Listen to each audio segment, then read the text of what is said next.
que puedes guardarnos con fidelidad hasta llevarnos a la eternidad contigo, Señor. Te doy gracias, Señor, bendecimos tu presencia. Que sea tu Espíritu, Señor, trayendo luz, verdad, ánimo, dirección, Señor, a cada uno de nosotros. Dios, gracias porque en este día tu palabra será predicada, tu palabra será expuesta, Señor. Tu palabra nos hablará, Señor, porque tus palabras son espíritu y son vida. Porque tu palabra, Señor, es como una espada de doble filo que penetra hasta lo profundo, Señor. Háblanos, Señor. Háblanos en este día, Dios. Gracias, Señor, por este tiempo que nos das como iglesia, como hermanos. Dios mío, para rodearte y bendecir tu nombre. Séles de una manera muy especial, Señor. Dios mío, que puedan, Señor, sentir tu mano sosteniéndoles. Que puedan, Señor, sentir tu amor, tu presencia, porque tú derramas de tu Espíritu en nuestros corazones para que experimentemos tu amor, Señor. Dios mío, gracias. Gracias por estar aquí, Señor. Te amamos en el nombre de Jesús. Amén y amén. Muy bien, bienvenidos. Por favor, tomen asiento, pónganse cómodos. Damos la bienvenida también a los que están desde sus casas. Qué privilegio poder saludarles a todos. Esperamos se encuentren muy bien. Y bueno, vamos entonces a estar en nuestro mensaje de este día. Para las personas que están llegando, quiero contarles que nosotros estamos predicando libros completos. Nuestros sermones los domingos son sermones que van en una secuencia. Hemos venido estudiando Primera de Pedro durante algunos meses y estamos en el capítulo 4 de Primera de Pedro. Entonces, déjenme hablarles de algo a todos para que podamos estar un poquitico en el contexto de lo que venimos hablando. En Primera de Pedro, capítulo 3,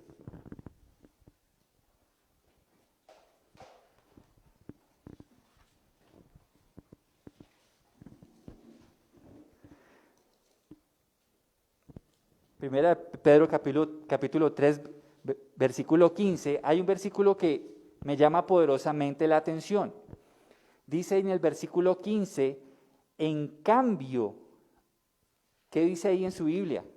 En el versículo 15, adoren ¿a quién?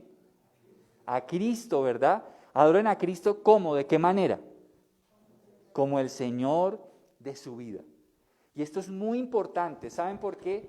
Porque yo creo que de alguna manera nuestra cultura se ha dejado llevar por un Cristo débil, un Cristo buena gente, un Cristo que sí existió, fue tal vez un carpintero, tal vez fue un gran profeta, pero lo que nos muestra la Escritura es que Cristo es el Señor. Eso es lo que nos muestra la Escritura. Y mucho más cuando entendemos que a quien Pedro está escribiendo es a una iglesia perseguida, una iglesia que está bajo la persecución del emperador romano. Y ellos tenían que tener valor para poder vivir como iglesia y creyentes en ese tiempo. Y hemos hablado estos domingos de varios aspectos de esa adoración, de adorar a Cristo como el Señor de sus vidas. Y hemos hablado tal vez de 4 razones, de 3. La primera, hablábamos que Cristo debe ser adorado como Señor por su iglesia porque Él murió en lugar de los suyos. Él fue inocente, Él no cometió ningún pecado. Sin embargo, Él murió en la cruz para dar su vida por su pueblo, por sus redimidos. Y es una razón por la cual la iglesia debe adorar a Jesús, porque Él murió siendo inocente. Es muy diferente morir siendo culpable. Hace pocos meses Estados Unidos volvió a aplicar, después de muchos años, la sentencia de muerte. Algo que no hacía hace muchos años. Lo que uno puede mirar es que una persona pues tiene un proceso, se le investiga y con todas las pruebas se le puede llevar a una pena de muerte porque hay unos méritos que inculpan a esa persona. Pero en el caso de Cristo no es así. Cristo es inocente, no hay nada de lo que se le pueda acusar. y por eso Él murió por los pecadores. Por eso su muerte puede satisfacer las demandas de justicia de Dios. Otro tema que veíamos es que Cristo debe ser adorado porque Él fue exaltado a la diestra de Dios. Ese lugar no lo tiene ningún otro ser humano. Cristo está a la diestra de Dios y sabemos que la Escritura nos habla de que Dios prometió que su Hijo sería exaltado a su diestra hasta que Él ponga por estrado de sus pies a todos sus enemigos. Ese es un lugar que solo Cristo puede tener. No lo tiene Elías, no lo tiene Moisés, no lo tiene Pedro, no lo tiene Pablo, solamente Jesús, porque Jesús, aunque sabemos que es el Hijo de Dios, sabemos que Él siempre ha sido Dios, pero como Cristo, como el Salvador, su nombre ha sido exaltado hasta lo sumo, como dice el Nuevo Testamento. Otra razón que veíamos por la cual Cristo debe ser adorado es porque Cristo es el que endereza las coordenadas de nuestros pasos. Hablábamos el domingo pasado acerca de qué es el pecado y definíamos que la Escritura nos da dos definiciones. La primera, que pecar es transgredir la ley de Dios. También veíamos que pecar es cuando podemos hacer lo bueno y no lo hacemos. Eso es pecado. Pero llegábamos a una definición y decíamos que el pecar era extraviarnos de la meta. Extraviarnos de la meta. Y Cristo vino a eso, a corregir, a volver a darle dirección a todos aquellos que estábamos perdidos. La Escritura dice que Él vino para salvar lo que se había perdido. Y hoy vamos a hablar un cuarto punto por el cual Cristo debe ser adorado. Y vamos a estar en los versos 7 al 11 del capítulo 4. Primera de Pedro 4, versículos 7 al 11. Y quiero que lo leamos juntos. Dice la Biblia: el fin del mundo se acerca. Por consiguiente, sean serios y disciplinados en sus oraciones. Lo más importante de todo es que sigan demostrando profundo amor unos a otros, porque el amor cubre gran cantidad de pecados. Abran las puertas de su hogar con alegría al que necesite un plato de comida o un lugar donde dormir. Dios, de su gran variedad de dones espirituales, les ha dado un don a cada uno de ustedes. Úsenlos bien para servirse los unos a los otros. ¿Has recibido el don de hablar en público? Entonces, habla como si Dios mismo estuviera hablando por medio de ti. ¿Has recibido el don de ayudar a otros? Ayúdalos con toda la fuerza y la energía que Dios te da. Así, cada cosa que hagan traerá gloria a Dios por medio de Jesucristo. A Él sea toda la gloria y todo el poder por siempre y para siempre. Amén. Muy bien, vamos entonces a dedicarnos estos minutos a estos versos. Yo quiero hacerle una pregunta. ¿Qué haría usted si supiera que el mundo se acaba hoy?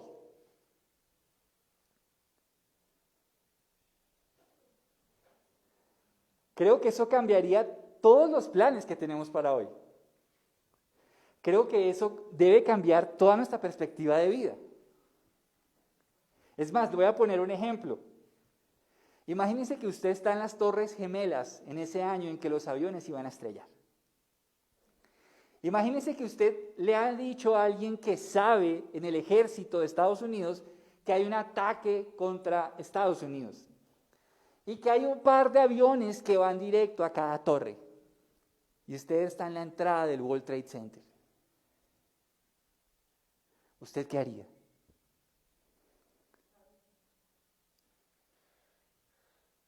Si sabe que están entrando muchísimas personas a ese edificio, pero en contados minutos van a ser atacados bajo fuego y va a haber una gran tragedia. ¿Usted qué haría? Déjeme decirle qué haría yo. Yo me pararía y le rogaría y le suplicaría a cada persona en la puerta: no entre. porque en pocos minutos esto se va a caer. Sé que probablemente muchas personas me dirían, usted está loco. Estados Unidos bajo ataque. ¿Y las torres? No, pero ¿qué le pasa? Pero yo seguiría suplicando a cada persona que veo que viene, que va a entrar, no entres por favor. Tu vida está en peligro. Pues mis hermanos, nosotros estamos hablando de algo mucho más trascendental que lo que sucedió ese mes de septiembre. Estamos hablando de que este mundo se va a acabar. Este mundo se va a acabar. ¿Qué harías tú? ¿Cómo cambiaría tu evangelización? ¿Cómo cambiaría la forma en la que tú quieres hablarle de Cristo a otros? Si tú supieras que hoy se acaba el mundo. Creo que apagaríamos este micrófono, nos repartiríamos por las calles. Bueno, tú predícale a esta persona, a tu familia. Creo que cada uno saldría y buscaría, salven su vida, crean en Cristo. Pues mis hermanos, eso es lo que está diciendo Pedro en estos versos. Lea lo que dice el versículo 7. ¿Cómo inicia? El fin del mundo se acerca. El fin del mundo se acerca. Mis hermanos, la predicación de los apóstoles en el Nuevo Testamento es una predicación que tiene dos caras. Es una advertencia para el que sigue en sus delitos y pecados, pero es un aliciente para el que ha creído en Cristo. Si yo le digo a usted que ha creído en Jesús, el fin del mundo se acerca, de alguna manera decimos, Dios, gracias, porque sé que por haber creído en Jesús, mi situación contigo está resuelta. ¿Cierto que uno dice? Pero aquellos que o no se han reconciliado con Dios o están caminando como no es debido, si le decimos, hermano, la Biblia dice el fin del mundo se acerca, pero nadie dice, wow, no, sí, tengo que cambiar, tengo que ponerme pilas, tengo que hacer lo que Dios me dijo que hiciera. Pues mis hermanos, Pedro está diciendo claramente, el fin del mundo se acerca. El fin del mundo se acerca. Y creo que eso es lo que Pedro está hablando y está enfatizando. Y creo que lo que Pedro quiere comunicar o quiso comunicar a la iglesia de ese tiempo y también a nosotros es cómo debe actuar la iglesia conforme a lo que dice el versículo 7. ¿Cómo debe la iglesia vivir? ¿Cómo debe la iglesia actuar? Porque el mundo se va a acabar. Eso es lo que yo creo que Pedro quiso comunicarnos. La iglesia, recordemos, está en el mundo, pero no es del mundo. La iglesia, el cristiano, es un peregrino en esta tierra. Este no es nuestro destino final. Estamos de pasada. Pero la iglesia debe tener claro que hay un momento en el que todo esto Dios lo va a terminar. Porque habrán cielos nuevos y tierra nueva. Pero mientras el Señor lo disponga, la iglesia estará aquí, en la tierra. Pero ¿qué debe hacer la iglesia mientras el Señor viene? ¿Cómo debe vivir la iglesia sabiendo que el fin del mundo se acerca? Vamos a hablar de esos tópicos en este domingo. Quiero aclarar algo, y es que posiblemente usted se preguntará, porque yo me hice esa pregunta muchas veces, bueno, pero ¿hace cuánto que Pedro dijo que se iba a acabar el mundo? Pero nada que se acaba. Vamos a hablar de eso. En primer lugar, vamos a Hechos capítulo 2 y leamos versículos 14 al 21. Vamos a estar hablando en este momento del día del derramamiento del Espíritu Santo sobre la iglesia, el día de Pentecostés. Y quiero que note que es Pedro mismo el que está hablando en este capítulo. Dice, desde el versículo 14, capítulo 2, entonces Pedro dio un paso adelante junto con los otros 11 apóstoles y gritó a la multitud: Escuchen con atención todos ustedes, compatriotas judíos y residentes de Jerusalén. No se equivoquen. Estas personas no están borrachas, como algunos de ustedes suponen. Las 9 de la mañana es demasiado temprano para emborracharse. No. Lo que ustedes ven es, ¿qué es lo que dice ahí? ¿Es lo que qué? Lo que el profeta Joel predijo hace mucho tiempo. Abre comillas, ¿y cómo inician? ¿Qué dice ahí? En los últimos días. Hago una pausa ahí. Pedro está diciendo que lo que estaba aconteciendo desde el derramamiento del Espíritu es el inicio del cumplimiento de una profecía de Joel. ¿Ok? Pero inicia diciendo algo. Dice, ¿en qué días? En los últimos días. Dice Dios, derramaré mi espíritu sobre toda la gente. Sus hijos e hijas profetizarán. Sus jóvenes tendrán visiones y sus ancianos tendrán sueños. En esos días derramaré mi espíritu aún sobre mis siervos, hombres y mujeres por igual, y profetizarán. Y haré maravillas arriba en los cielos y señales abajo en la tierra, sangre, fuego y nubes de humo. El sol se oscurecerá y la luna se pondrá roja como la sangre, antes que llegue el grande y glorioso día del Señor. Pero todo el que invoque el nombre del Señor será salvo. Quiero que note un detalle, y es que esta profecía es una profecía que la podemos llamar progresiva. No quiere decir que el día de Pentecostés se cumplió todo lo que Dios dijo por medio de Joel, sino que es una profecía progresiva. Pero, ¿qué marca el derramamiento del Espíritu Santo? El inicio de los últimos días. Amén. El inicio de los últimos días. Quiere decir que estamos en últimos días. Y aunque eso abarque varios años, estamos en un periodo donde Dios nos ha dicho por medio de la Escritura que estamos en los últimos días. ¿Y cómo sabemos eso? Porque el Espíritu de Dios ya fue derramado desde el día de Pentecostés e inició la era de los últimos tiempos. Tal vez algunos de nosotros podemos pensar, uy, pastor, pero ¿cuánto tiempo ha pasado de eso y nada que se acaba? Pues mira que Pedro, eso lo vamos a ver más adelante, en 2 de Pedro 3:3 dice, sobre todo quiero recordarles que en los últimos días, nuevamente habla de últimos días, 2 de Pedro 3:3 en adelante, sobre todo quiero recordarles que en los últimos días vendrán burladores que se reirán de la verdad y seguirán sus propios deseos. Dirán, ¿qué pasa con la promesa de que Jesús iba a volver? Desde tiempos antes de nuestros antepasados, el mundo sigue igual que al principio de la creación. Habrán y hay, yo sé que usted los ha conocido, gente que dice, pero ¿cuánto hace que andan con ese cuento de que Jesús viene y nada que viene? Bueno, la Biblia dice más adelante es que Dios es paciente, está esperando que la gente se arrepienta para que no perezca. Es decir, que conviene la espera.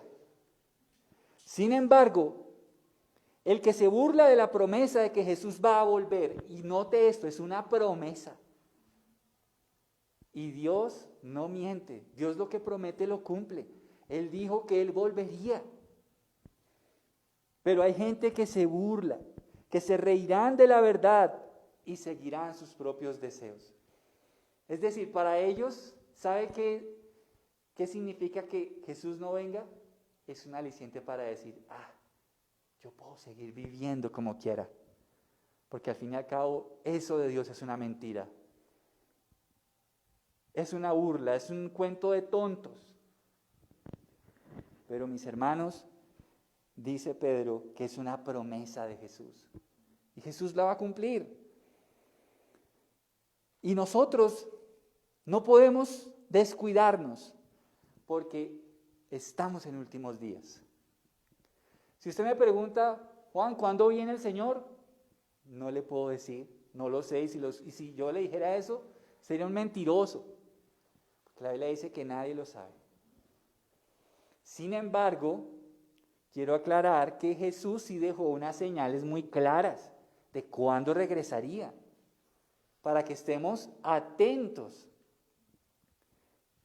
Y creo con todo mi corazón que estamos en los últimos días. Estamos en últimos días y eso tiene que cambiar nuestra forma de vivir nuestra vida cristiana. Tiene que cambiar, tiene que darnos una visión clara de cómo vivir como iglesia, cómo vivir como cristianos en una época de fin de los tiempos.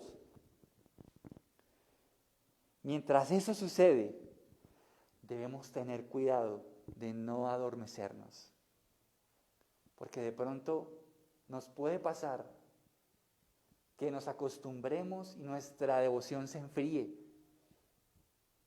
Puede hacer que nuestra confianza en Dios se opaque, nuestro compromiso con la iglesia local se opaque. Pero mira, la iglesia de hoy debe cumplir un rol muy, muy, muy similar al de Noé antes del diluvio. Y de eso lo hablamos unos domingos atrás, la predicación de Noé. La iglesia de hoy debe ser una iglesia que sabe que viene el fin. Pero la iglesia de hoy sabe que no podemos ser cristianos de 1 hora el domingo y el resto todos enfocados en nuestros propios asuntos y nos olvidamos de la gran comisión. Tenemos que ser como Noé, mis hermanos. Hablábamos unos domingos atrás que Noé probablemente invirtió 100 años de su vida predicándole a una generación que no le escuchó, porque solo 8 se salvaron. Solo 8. Si midieran a Noé como un efectivo evangelista y predicador, algunos dirían, hoy Noé fue un fracaso. 100 años y no ganó a nadie. Es que el éxito no se mide por eso. El éxito se mide por la fidelidad al llamado, sin importar los resultados. Tenemos que ser fieles a lo que Dios nos diga. Y entonces Dios hará en su soberanía lo que Él quiera. La parábola del sembrador dice, salió el sembrador a sembrar y lanzó la semilla. Pero dice 1 Corintios que Pablo sembró, Apolos regó, pero el crecimiento lo ha dado Dios. Nosotros tenemos que ser como Noé, mis hermanos. Mis hermanos, añoro con todo mi corazón ver una iglesia que ame el evangelismo, que ame a ser discípulos. Ruego al Señor, y Dios es testigo de que es así. Porque Pedro nos está diciendo hoy, el fin del mundo se acerca. Ay, hermanos, ¿qué pasaría si usted supiera que hoy el Señor viene por la iglesia? ¿Qué pasaría? Y quiero que hablemos de cómo debe actuar la iglesia sabiendo eso. Vamos a verlo ahora. Lo primero, léalo en el versículo 7, dice, por consiguiente, versículo 7, sean serios y disciplinados en sus oraciones. Un creyente que sabe que el fin del mundo se acerca, no deja que su vida espiritual se opaque. Por el contrario, ora más. Por el contrario, está más atento a la voz de Dios. Por el contrario, se guarda y se aparta de pecado, sabiendo que el fin del mundo se acerca. Entonces, Pedro dice, sé serio, ponte serio. Pedro dice, sean serios, hermanos de la iglesia, pónganse serios, estamos hablando de algo serio. Pareciera que fuera la intención de Pedro. Ya habrá tiempo de jugar, de reírnos, pero les estoy hablando en serio. Pongámonos serios. Y ser serios es ser cabal y sano en el juicio.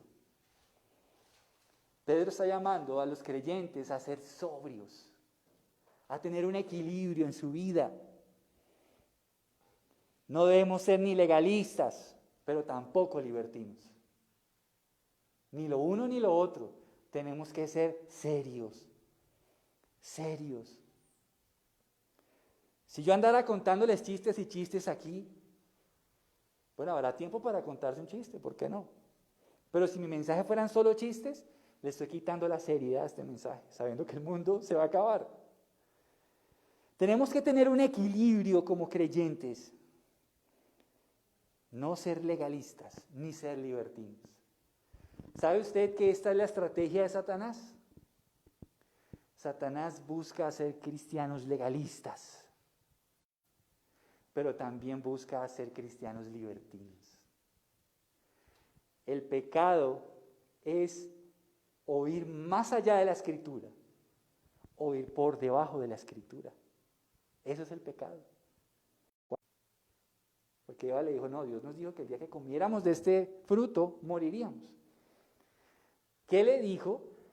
Le dijo, no morirás. Satanás le está diciendo a Eva, no va a pasar todo eso que te dijo Dios que sucedería. Y Eva lo creyó. Bueno, no moriré. Pero también le dijo, lo que pasa es que Dios sabe que el día que ustedes coman de ese árbol serán como Dios. ¿Sí se dan cuenta cómo la lleva por debajo y por encima del mandato? Debemos ser serios. Y la única manera de tener un equilibrio es dos cosas. Escudriñar la palabra y ser llenos del Espíritu de Dios. Necesitamos tener ese equilibrio. Es algo que va de la mano. Tú no puedes ver a alguien lleno del Espíritu que esté lejos de la Escritura. Pero no puedes ver a alguien que esté cerca de la Escritura que esté lejos del Espíritu. Es algo que va de la mano. Por eso debemos ser serios. Serios, como si pudiéramos pararnos a la entrada del World Trade Center ese día de septiembre. Debemos ser serios. Pero también debemos tener una disciplina de oración, dice Pedro, y disciplinados en sus oraciones. Debemos ser disciplinados en la oración. ¿Cuánto tarda construir un hábito? Algunos dicen que 21 días, ¿cierto? Bueno, ese número me gusta porque es el día de mi cumpleaños, el 21 de diciembre. Podemos construir hábitos. Hay gente que tiene hábitos de nutrición, bueno, de muchas cosas, de lectura, de ejercicio, pero Pedro dice, tengan disciplina en la oración. Así que la oración debe ser algo constante para el creyente que sabe que el fin del mundo se acerca. ¿Se acuerdan qué le dijo Jesús a sus discípulos antes de entrar a orar en el huerto? Les dijo, velen y oren para que no entren en tentación. La oración es el antídoto contra el adormecimiento espiritual. Si queremos ser una iglesia que tiene vida, necesitamos tener una disciplina de oración. Una disciplina de oración. Es bueno, lo aconsejo, trate de agendar sus momentos de oración, agéndelos, no los deje como voy a ver si me queda tiempo. No, agende sus tiempos de oración. Si usted sabe que tiene un tiempo que debe salir de su casa, aconsejo, si es posible, madrugue un poco más. Pero no salga, no empiece su día sin orar. Porque entonces, si oramos al final del día, ¿sabe en qué se va a convertir nuestra oración? En una oración correctiva y no preventiva. Si oramos en la mañana es una oración preventiva. Pero en la noche será una oración correctiva. Señor, mira lo que pasó. Pero el que ora antes de salir dice, Señor, te pido por lo que sucederá. Que tú estés en esto, que tú me bendigas, que tú me guardes, que tú me ayudes en estos temas, en estos asuntos, en estas reuniones, en estos proyectos. Es muy diferente. Pero debemos tener disciplinas de oración. Yo acostumbro a tener una hora en la que oro siempre. Y en ese momento, mira, yo no me agendo con nadie. Con nadie. Ese es mi tiempo de oración y no lo muevo. Perdón, pero no lo voy a mover. Es mi tiempo de oración. Entonces, debemos tener una disciplina de oración, mis hermanos. Qué bueno que con la ayuda del Señor podamos construir ese tiempo. Algunas personas adquieren libros devocionales donde hay una lectura para cada día, puede ser una buena ayuda. Usted lee el versículo, hay una reflexión y oración. Tengamos, estar tan cerca del Señor, no por temor, porque Dios no quiere que actuemos por ese temor, sino porque debemos actuar conforme, sabiendo que el mundo se va a acabar. ¿Cómo vamos nosotros a movernos en estos tiempos? Mira lo que dice 1 Tesalonicenses 5, 4 al 8. 1 Tesalonicenses 5, 4 al 8. Dice: pero ustedes, amados hermanos, no están a oscuras acerca de estos temas, y no serán sorprendidos cuando el día del Señor venga como un ladrón. ¿Se dan cuenta cómo ayuda la oración? Para que no nos sorprenda, para que estemos con nuestra lámpara llena de aceite. Dice: pues todos ustedes son hijos de la luz y del día. No pertenecemos a la oscuridad y a la noche. Y mira lo que dice ahí: así que manténganse en guardia, no dormidos como los demás. ¿Cómo podemos lograr eso? Orando, orando, orando. Dice: estén alerta y lúcidos. Es en la noche cuando la gente duerme y los bebedores se emborrachan, pero los que vivimos en la luz estamos, ¿cómo? Lúcidos, dice allí, protegidos por la armadura de la fe y el amor, y usemos por casco la confianza de nuestra salvación. Hermanos, creo que Pablo, escribiendo la Tesalónica, nos está diciendo lo mismo. Veren, sean disciplinados en su oración, no se duerman, manténganse en guardia, vigilen, estén atentos. ¿Y cómo logramos eso? Orando, orando, orando. Que cuando el Señor venga o nos llame a su presencia, nos encuentre conectados con Él, con una vida devocional real y activa. Otra cosa que debemos hablar acerca de cómo debe actuar la iglesia, sabiendo que el fin se acerca, está en el versículo 8. Dice: lo más importante de todo es que sigan demostrando profundo amor unos a otros, porque el amor cubre gran cantidad de pecados. Una de las cosas que la iglesia debe hacer es dar amor.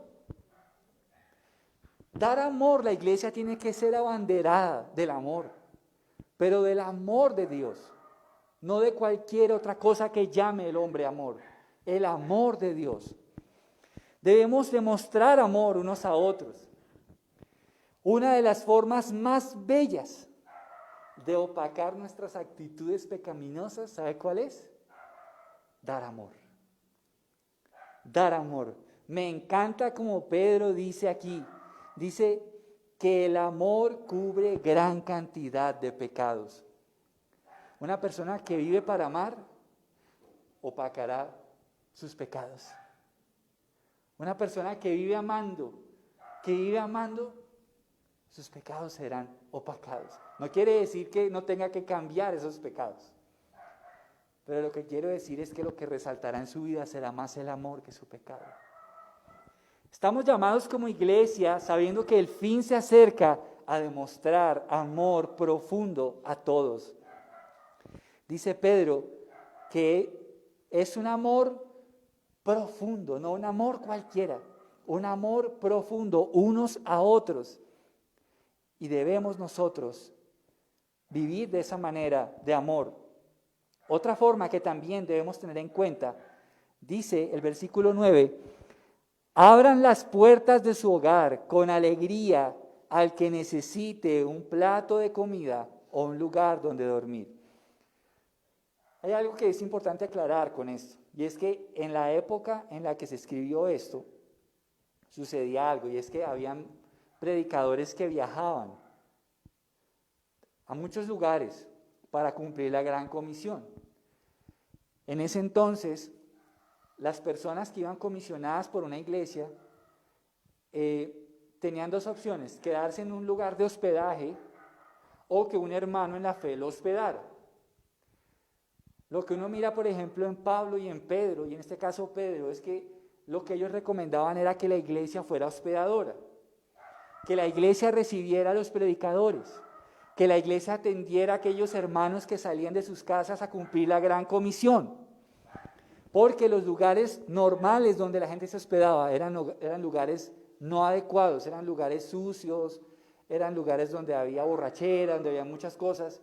Entonces era muy incómodo que un predicador se quedara ahí.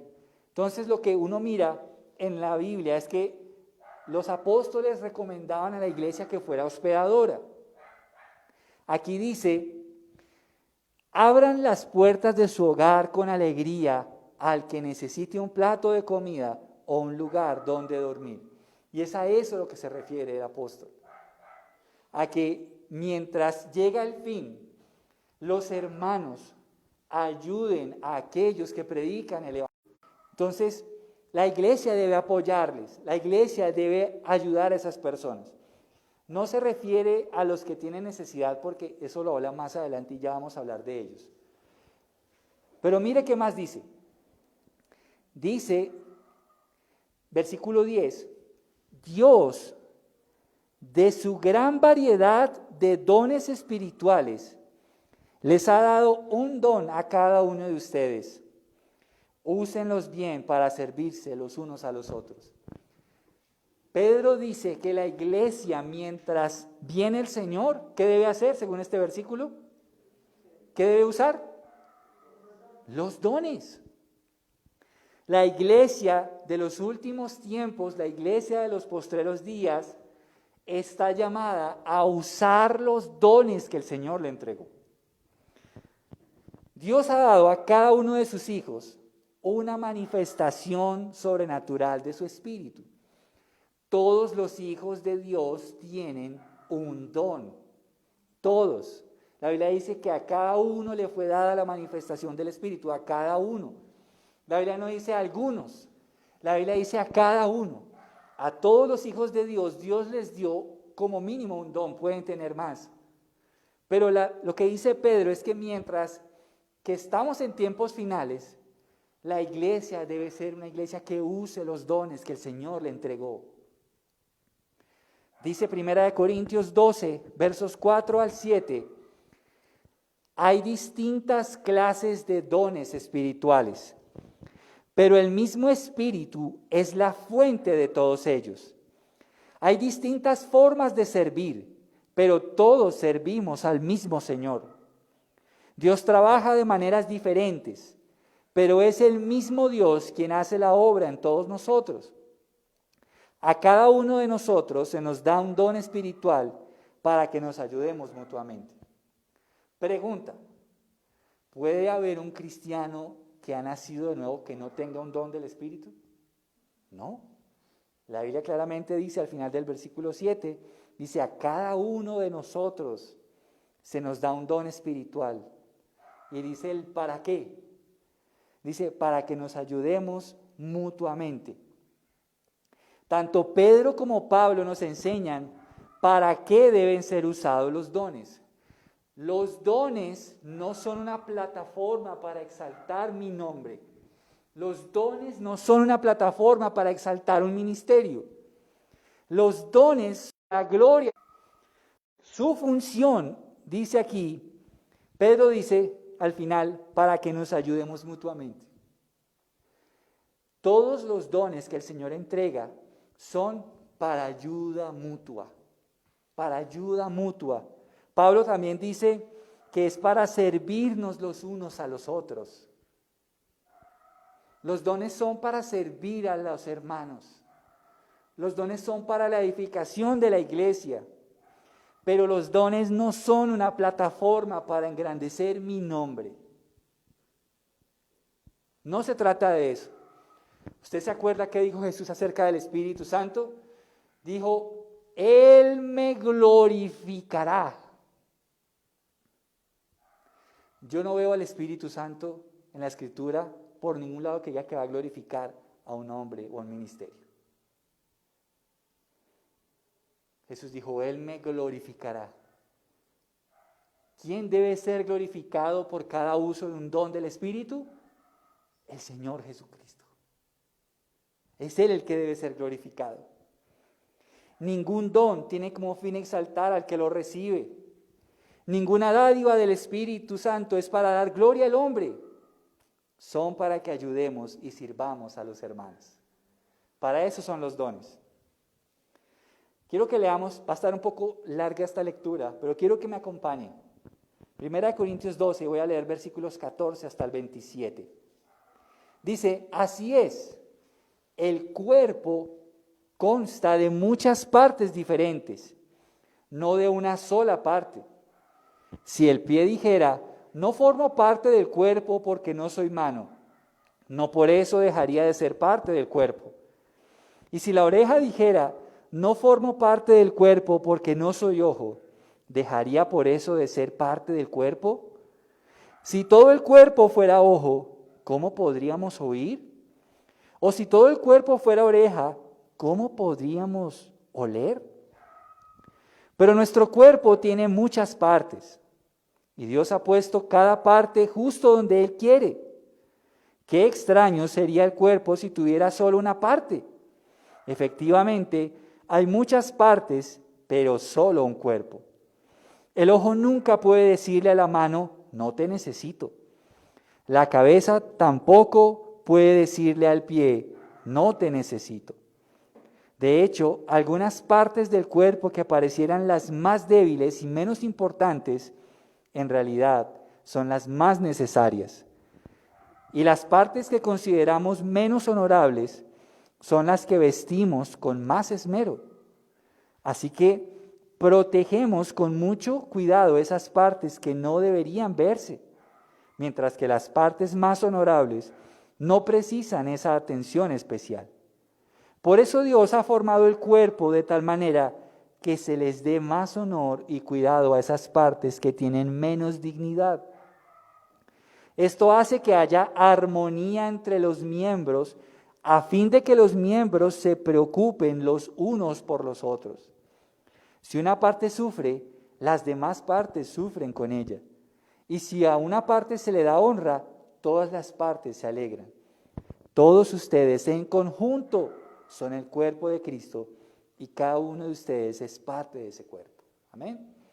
Miren, cada uno de nosotros tiene una función diferente en el cuerpo de Cristo de acuerdo al don que recibe.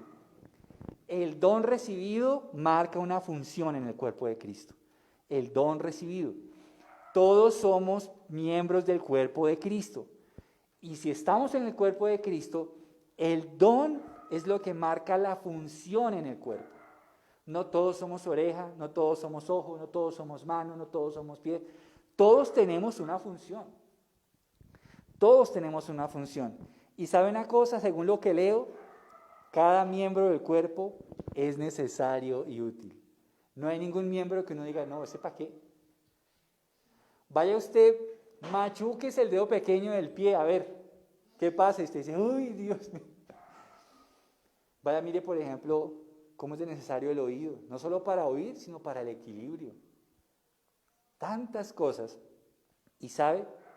Dios dice que somos su cuerpo. Y por ende, cada miembro del cuerpo es necesario y útil. Si usted es miembro del cuerpo de Cristo, usted es necesario y útil. Todos en el cuerpo de Cristo tenemos una función. ¿Sabe que la vida cristiana adquiere un matiz muy precioso cuando podemos poner al servicio de la iglesia y del Señor el don que nos ha entregado? ¿Sabe que eso es muy precioso? Cuando Dios me permitió descubrir los dones que Él me entregó y los pude poner al servicio de la iglesia, eso cambió mi vida eclesial. Tuve un tiempo para ser niño, pero después el Señor nos lleva a ir a crecer y a poner a sus pies los dones que Él nos ha dado. Pero esos dones, recordemos, son una forma de honrar al Señor. Honramos al Señor con el don que Él nos entregó. Honramos al Señor cuando lo usamos. Por eso dice aquí, Dios de su gran variedad de dones espirituales les ha dado un don a cada uno de ustedes. ¿Quién da esos dones? Dios. Dios los da. Y es una gran variedad de dones. Pero dice, úsenlos, ¿de qué manera? Dice, bien. Úsenlos bien. Claro, créanme que hasta yo he caído en excesos del uso de los dones. Pero la Biblia dice, úsenlos bien. Úsenlos bien. Podemos usar los dones de una forma que honre a Dios. Usted puede leer 1 Corintios 14 y se va a dar cuenta cómo el Señor nos habla ahí de qué nos debe motivar en el momento de usar los dones. Y básicamente es el amor. ¿Sí? Entonces, estamos llamados a usar los dones en este tiempo en el que la iglesia está en tiempos finales. ¿Conoces a alguien enfermo? Bueno, ora por un enfermo. De hecho, la Escritura dice en Marcos 16:16, y estas señales seguirán a los que creen. Entonces, si conoces a alguien enfermo, ve y ora por él. Ve y ora por él. Y poco a poco el Señor te irá confirmando ese don que Él te ha entregado. No todos tenemos los mismos dones, porque no todos podemos ser orejas, no todos somos ojos, no todos somos pies. Todos tenemos un don y recuerda que el don marca la labor que tú vas a hacer en el cuerpo de Cristo, tu función, ¿ok? Pero Pedro enfatiza en dos dones. Dos dones. Él habla de una gran variedad de dones, pero él enfatiza dos. ¿Cuáles son los que enfatiza? Dice versículo 11. Dice, ¿has recibido el don de hablar en público? Entonces habla como si Dios mismo estuviera hablando por medio de ti. ¿Has recibido el don de ayudar a otros? Ayúdalos con toda la fuerza y la energía que Dios te da. Hermanos, hay dos dones a los que Pedro se refiere puntualmente. Y déjeme decirle por qué creo que se refiere puntualmente a estos dos y no a otros. Creo que es importante entender el contexto histórico de esta carta. ¿Qué estaba sucediendo con la iglesia en ese momento? ¿Quién lo recuerda? Lo dije al inicio. Estaba siendo perseguida, correcto. Muy bien. Entonces, Pedro anima a los creyentes a usar particularmente dos tipos de dones bajo persecución. Bajo persecución. ¿Cuáles son esos dos? El don de la predicación y el don de ayuda o misericordia. Son esos dos dones. Y creo que estos dones eran el don que había la iglesia. Y él dice lo primero. ¿Has recibido el don de hablar en público? Hermanos, predicar es un don. Y él pregunta, si usted lo ha recibido, dice entonces, habla como si Dios mismo estuviera hablando por medio de ti. Hermanos, pararme aquí a mí me da mucho temor. Créanme, abrir una Biblia y exponer un texto, para mí es un acto de profunda reverencia. Porque yo no estoy parado aquí para hablar lo que yo piense. Aquí estoy parado para exponer la Escritura. Imagínese usted que ahorita se parara un funcionario del gobierno de Donald Trump, se parara ahí en la sala de prensa y dijera, vamos a la guerra con Corea, vamos a enviar misiles a Rusia y vamos a bombardear a toda China. Nos cansamos de esta guerra. ¿Usted sabe qué pasaría? Porque el que está parado en esa sala de prensa, ¿a quién está representando? Al gobierno de Trump. Pero ¿qué pasa si esa persona que se paró ahí no está diciendo o no está hablando de acuerdo a las políticas internacionales del gobierno de Trump? Yo creo que Trump le va a decir, "You're fired."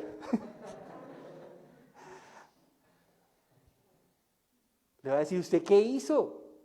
Yo no le mandé a decir eso.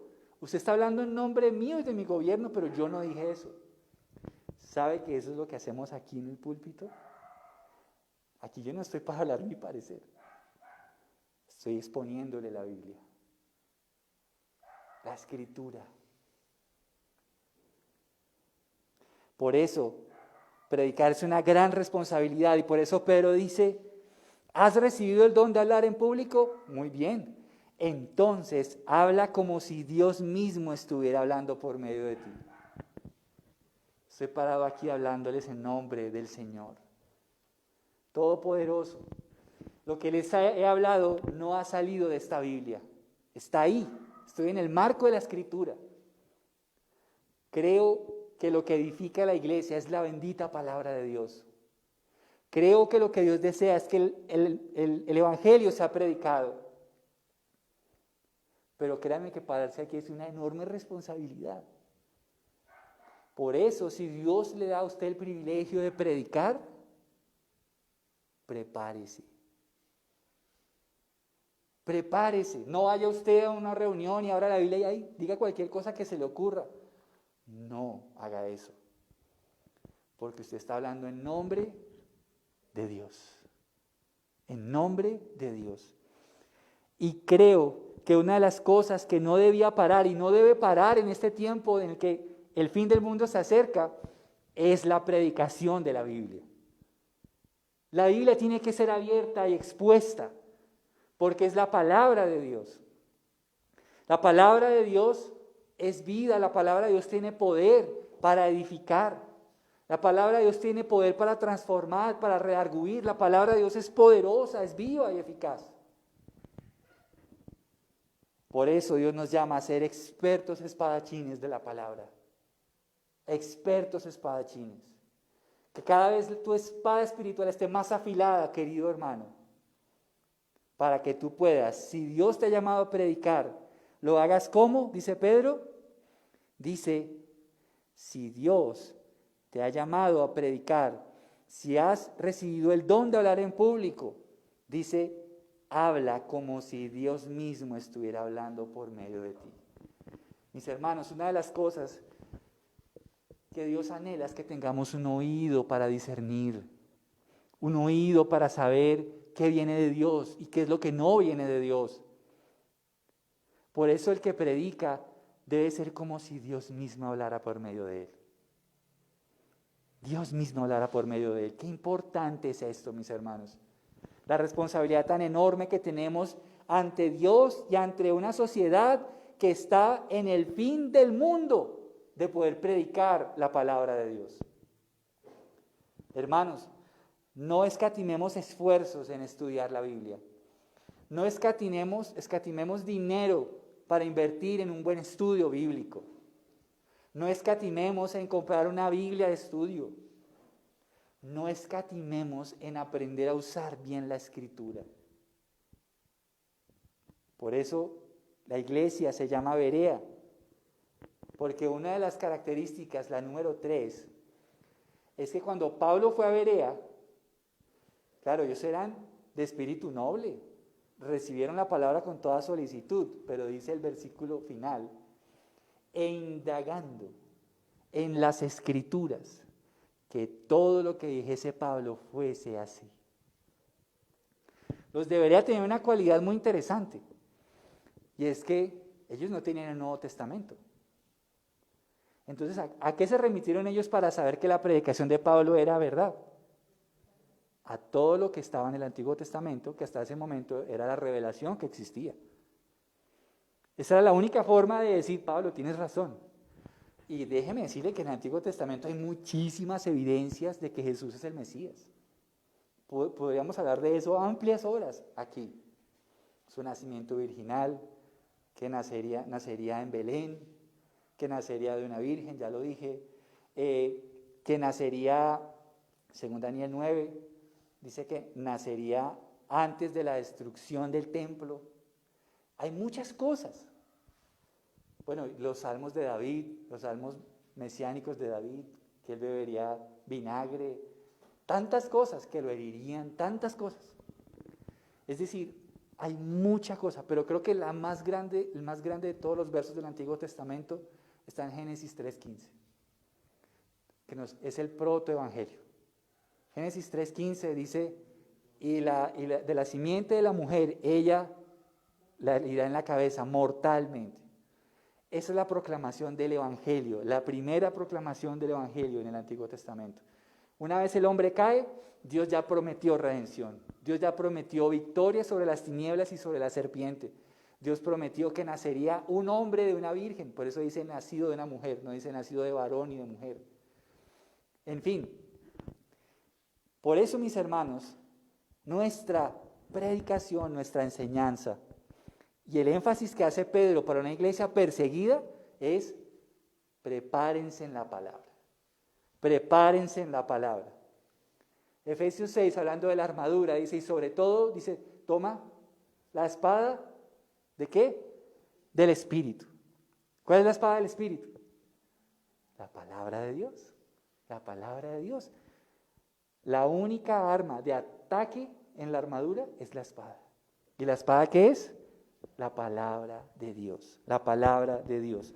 Por eso el don que dice Pedro que la iglesia deberá enfatizar en tiempos de persecución, en tiempos del fin del mundo, es la predicación. La predicación. Pueden existir otros dones. Pueden haber milagros, pueden haber sanidades, claro que sí. Pero lo más importante es la predicación. Lo más importante.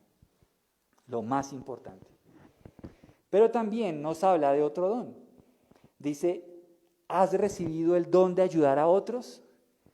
Y dice, ayúdalos con toda la fuerza y la energía que Dios te da.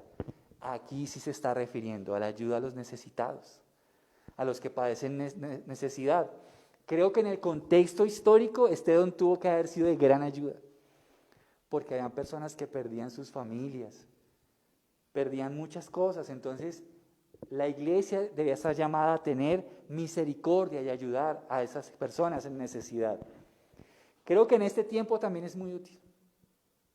Nunca debemos olvidarnos de ayudar a quien tiene necesidad. Debemos ser creyentes llenos de misericordia. Nosotros siempre debemos ponernos en los pies. Siempre que usted ve a alguien en la calle en necesidad, yo hago esto. Digo, ¿y si fuera yo?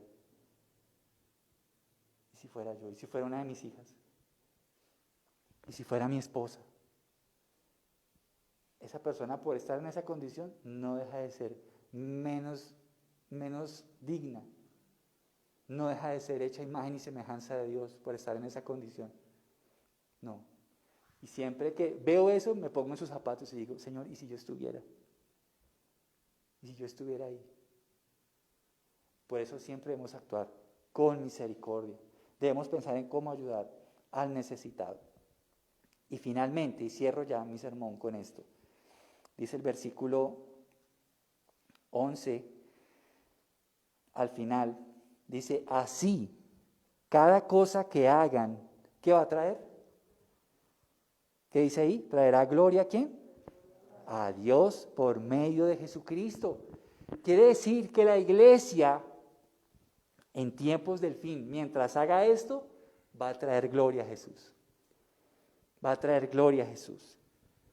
Repasemos.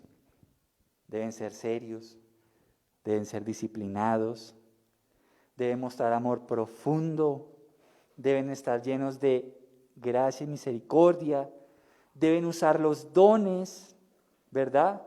Mientras la iglesia haga eso, quien va a ser exaltado va a ser Dios por medio de Jesucristo. ¿Qué significa que Dios sea exaltado por medio de Jesucristo? Porque el único que puede producir estas cosas es Jesucristo en nosotros. Es el único. El cristianismo no son esfuerzos humanos, es la potencia de Dios obrando en cada uno de sus hijos. Eso es el cristianismo. Es Cristo en nosotros, la esperanza de gloria. Es el Señor en nosotros quien hace factible que nosotros podamos vivir de esta manera. Juan 15 dice, separados de mí, nada podéis hacer. Si ustedes permanecen en mí, mis palabras permanecen en ustedes, pidan todo lo que quieran y les será concedido. Mientras permanezcamos en Él, mientras Él sea la vida de la iglesia, entonces podremos llevar a cabo esta tarea. no son esfuerzos humanos. Es la vida de Cristo fluyendo en la iglesia la que hace que esto sea posible. Solamente. Mis hermanos, ¿cómo estamos viviendo en los últimos tiempos? ¿Cómo estamos viviendo? Cada uno debe hacerse esta pregunta. ¿Estamos actuando de acuerdo a estos versos? ¿Estamos siendo serios? ¿Estamos siendo disciplinados? ¿Estamos teniendo misericordia? ¿Estamos usando los dones? ¿Cómo estamos viviendo en esos últimos tiempos? ¿Estás firme y orando para estar activo en el propósito de Dios mientras Él regresa? ¿Estás velando? ¿O ya te cogió el sueño? ¿O ya estás adormecido? ¿O por el contrario, velas y oras? Qué bueno sería que estemos velando en oración para que no caigamos en el adormecimiento del mundo y para que llevemos este evangelio a toda criatura. ¿Expresas amor a los demás? ¿Es el amor una de las características que puede definirte, uno de tus rasgos? ¿Es el amor? Recuerda que el amor es una de las cosas que Pedro nos manda a dar de manera profunda en época de fin del mundo. Usa los dones que el Señor te ha dado.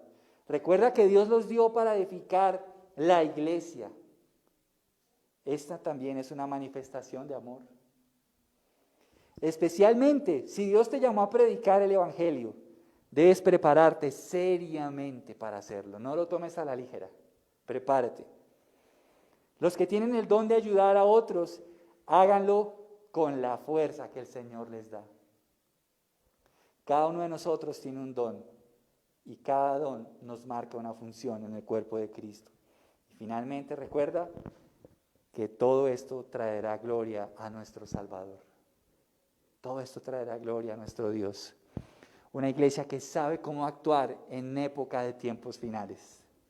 Una iglesia que se mueve, una iglesia que ora, una iglesia que sirve, una iglesia que pone los dones al servicio del Señor.